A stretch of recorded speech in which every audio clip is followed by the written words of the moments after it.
안녕하세요 여러분. 윤희는 오늘도 하만입니다. 오늘은 청강 이현호 회장님의 청년 시절을 살펴본다고 하네요. 청년 시절 초등학교 선생님이셨던 청강 회장님께서 건강의 중요성에 대해 크게 깨닫게 된 사건이 있었습니다. 함께 보실까요?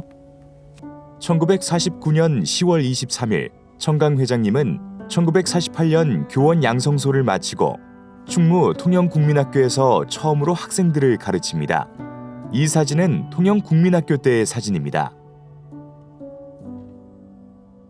이후 청강 회장님은 마산 완월국민학교에 부임했는데요. 하지만 6개월을 간 넘기자마자 퇴직을 선택했다고 합니다. 바로 함안에 계신 어머니에게서 아버지의 병세가 위중하다는 연락을 받았기 때문입니다. 청강 회장님은 고향에 내려가 아버님을 돌봐드려야 하는데 그러면 가르치는 아이들은 어떻게 해야 하나 고민이 많았을 것 같아요. 완월국민학교도 현재의 산인초등학교 같을까요? 윤희가 찾아본 기록에 따르면 퇴직 전 청강 회장님은 창밖 운동장에서 빡빡머리 아이들이 뛰어다니는 모습을 바라보며 자주 생각에 잠겼다고 합니다. 그 당시 아이들은 바쁘면 농사일을 도우느라 제대로 먹고 배우지 못했기 때문에 매일 굶다시피 학교에 와 맹물로 배를 채우는 아이들을 보며 청강 회장님은 매우 가슴 아파했다고 하죠. 그래서 학교는 그만두어도 고향에 돌아가서 아버지인 형각 선생님을 이어 아이들에게 과학적인 영농을 가르쳐야겠다고 결심했다고 합니다. 결국 아버지의 병세가 급격히 위중해지자 청강 회장님은 근무하던 마산 완월국민학교에 사표를 내고 함안으로 가는 기차에 올라탔다고 하는데요. 어쩐지 윤희가 마산역에 도착해서 한참을 생각에 잠기더라고요.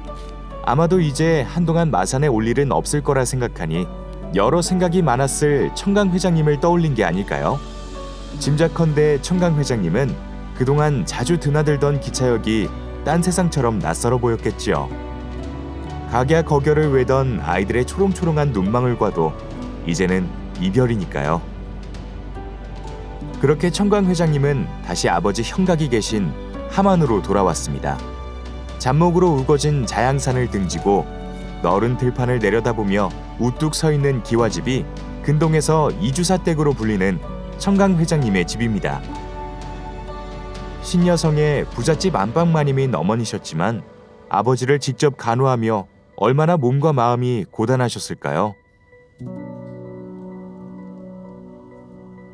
청강 회장님은 이후 함안에서 아버님을 간호하며 아이들을 위한 영농야학을 엽니다. 당시엔 흔치 않았던 오리와 앙고라 토끼 키우는 법을 배우고 연구해서 가르치셨다고 합니다. 하지만 교편을 접은 채 아버지와 어머니를 돌보겠다고 고향에 내려온 아들을 보는 어머니 마음은 또 예사 마음이 아니셨겠죠? 어느 날 청강 회장님은 본체에서 나지막이 읊조리는 어머니의 기도 소리를 듣습니다. 하나님 아버지, 저희 가족을 보살펴 주시옵소서. 지아비가 병환 중에 있습니다. 데려가시려거든 큰 고통 없이 고이 가게 해주십시오. 자비를 베풀어 시간을 조금 더 내주시려거든 아비가 하던 가업을 받들어 자식들이 제대로 일어서는 모습을 보고 갈 수 있도록 은혜 내려주시옵소서. 연호가 하던 일도 버리고 집안을 건사하겠다고 농사꾼으로 나섰습니다. 부디 연호가 하는 일을 축복하시어 순조로이 이루어지도록 돌봐주시고 고향 땅에 드넓은 목장을 만들겠다는 어린 아들의 꿈이 하나님의 영광 중에 큰 시련 없이 성취될 수 있도록 하나님의 은총으로 이끌어 주시옵소서. 기록에 따르면 청강 회장님은 대청에 걸터 앉아 어머니의 기도를 들으셨다고 하는데요. 윤희가 바라보는 곳이 바로 당시 청강 회장님께서 걸터 앉았을 것으로 짐작되는 그 대청마루입니다. 1950년 청강 회장님이 함안에 돌아온 지 1년이 채 되지 않아 형각은 결국 병환을 이기지 못하고 돌아가십니다. 장지는 아버지 형각이 말년에 문필과 벗하던 무악산 학산정 아래 양지바른 곳인데요. 오랜 투병 끝에 맞은 운명이라 미리 대비는 했다지만 21살의 젊은 청년 청강 회장님에게 가장이 빠져나간 빈자리는 넓고도 컸겠지요. 아마도 이때가 청강 이현호 회장님께서 건강에 대해 처음으로 그 중요성을 깊게 인지했던 때가 아닐까요? 그럼 다음 편에서 만나요.